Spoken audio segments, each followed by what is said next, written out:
Abyssal Murmurs. Lately, I've been trying to send you stories every day, but I feel like a large number of people who have signed up almost never come back to listen to the stories.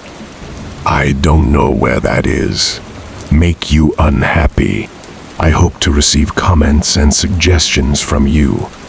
And if you find the video good, please give me a like to give me more motivation. For those who have not yet subscribed, don't forget to click the subscribe button and press notification bell to wait for the next story. Now let's get into the story. Story 1-1. Meeting my ex-girlfriend's family during the holidays was the worst weekend of my life. They lived in a different state than my ex Kaylee and I. We were on Long Island in New York. They were all the way up in Vermont. Our relationship was still kind of new, but she seemed to think it was serious enough for her parents to invite the two of us up there for Christmas. Kylie had a really small family, so apparently it would be just the two of us, her brother and her parents. Pulling up to the house was a pleasant surprise. The house was beautiful, and it stood on a huge, well-kept property, secluded from any other houses. As Kylie and I got out of my truck, her parents came out to the porch to greet us. First impressions, they seemed friendly and weird, an unexplainable type of friendly. The father didn't smile, but he shook my hand, patted me on the back, and said it was great to meet me. The mother hugged me, showing a lot more emotion, but something about her face was a bit off-putting. She had a really wide smile that seemed a bit exaggerated. The house was as beautiful inside as it was outside. It had a wooden lodge-type atmosphere to it. A little while later, I met Kylie's brother, Paul, who got home from work. He was a really socially awkward dude. He had a bowl cut and had a whole tattoo sleeve running up his arm. We had dinner, which was awkward at certain moments, but other than that, it was kind of normal.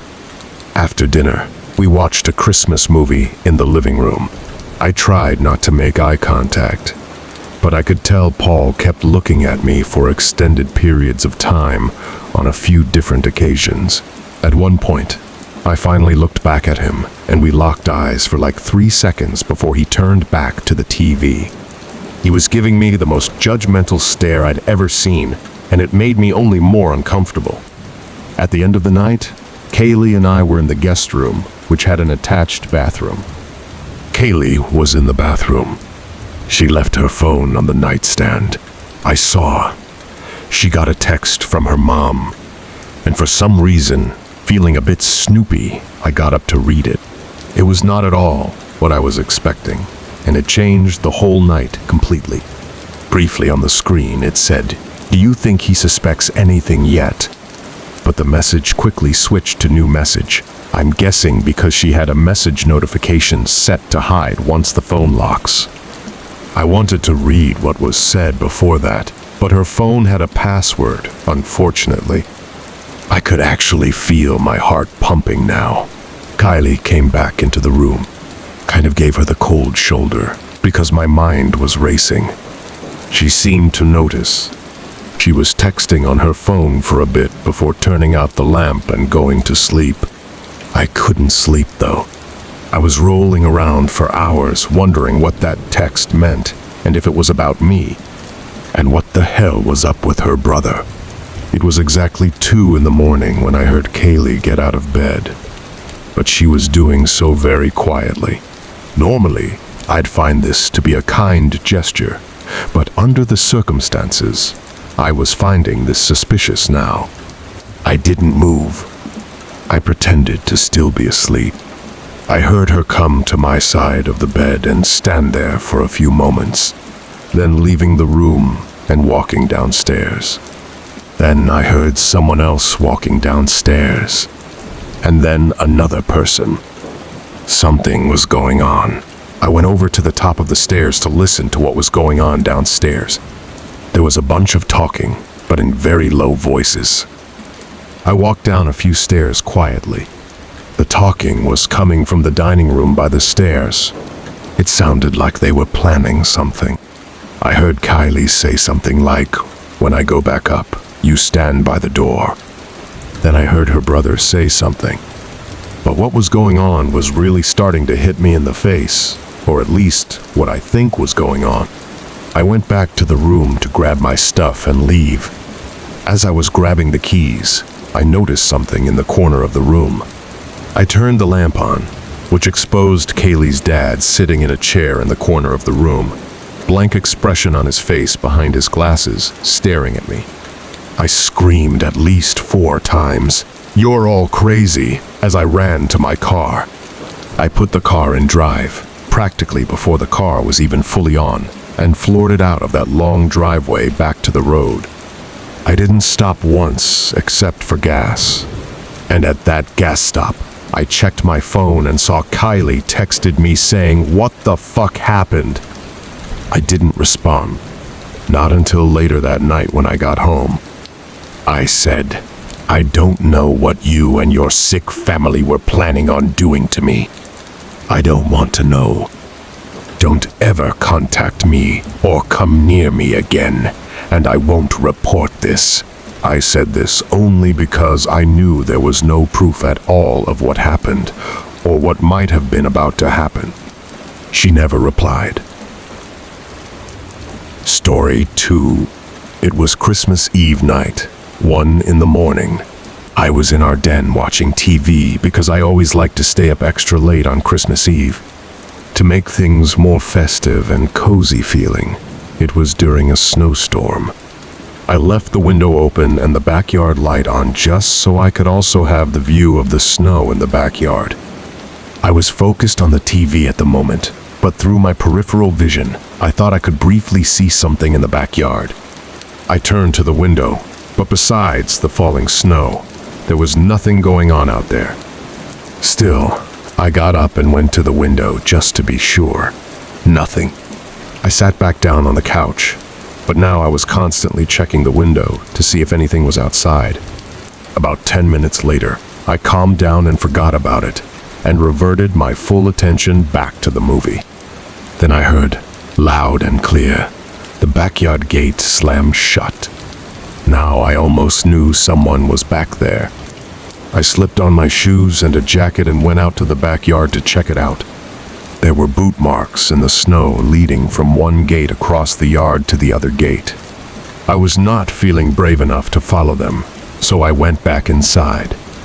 As I was taking off my boots and jacket, I saw a track of wet, muddy snow on the den carpet, leading from the office to the hallway that led to the living room. That was also the way to my parents' room. First, I had to go to the office to see how they broke in, so I followed the boot marks to the office without turning on any lights to make my presence known. I was expecting to see one of the windows busted open, but everything was intact. Then I realized the boot marks didn't start in this room. They ended in this room. I slowly lifted my head up to the garage door in the corner of the room. It was open, and right under the doorway, there was someone in a winter coat, jeans, and boots, squatting down as if trying to hide, back facing me, but his head turned to look at me. I stood there with my mouth open in horror for a few seconds, before I ran for it to my parents' room, screaming the hallway there. I got my dad to come out as quickly as possible, and on our way to the garage together, we heard the actual garage door opening. By the time we got there, the intruder was gone. Realistically, we could have followed his boot marks, but who knows how far he'd gotten by that point. We found out he broke in through an unlocked living room window. Just goes to show, if somebody has intentions of breaking into your house, they'll find a way, which is why you should always lock all your doors and windows. Story 3. I'm the oldest of 4, and during the events of this story, I was 16, my younger sister was 11, and my two younger brothers were 8 and 7. My parents and their group of friends were a part of a club that was basically for rich, snobby people. The club always hosted a Christmas party one night in December each year at a big fancy firehouse. Of course, for all the younger kids, like my siblings, somebody would always dress up as Santa Claus and hand out the presents that were left in a sack by a chair, which had a red blanket over it. This year, my dad's best friend Michael was dressing up as Santa. He was sitting at the same table as us, so when the time came for him to leave and get changed into the Santa suit, I saw him get up and walk out the door. There were like 20 young kids there. They never noticed. Everyone was having a good time, chatting and whatnot. Kids playing on the floor in the center of the room, when the door to the firehouse opened and bells were heard jingling. All the kids jumped up, yelling Santa, and in came Michael in a surprisingly unimpressive Santa costume. It honestly looked like the cheapest thing he could find at Party City. A serious downgrade from last year. The hat and beard were all right, but the costume just seemed cheap. Not the usual costume the club supplied. He chuckled and did his best Santa impression. I had to say he was doing a really good job of changing his voice, though. I saw a few of my parents' friends whispering to each other. Michael grabbed the bag of gifts and said in his best Santa voice he'd be right back with the presents. He sounded so different, though. He walked out the door with the bag of gifts. That's when my dad and a couple other guys ran after him yelling. I still didn't know what was going on. Not until my mom told me that wasn't Michael. I wanted to feel important, I guess, so I ran outside to the parking lot as well, where I found my dad and two other guys standing there, looking around dumbfounded. The man dressed as Santa was gone.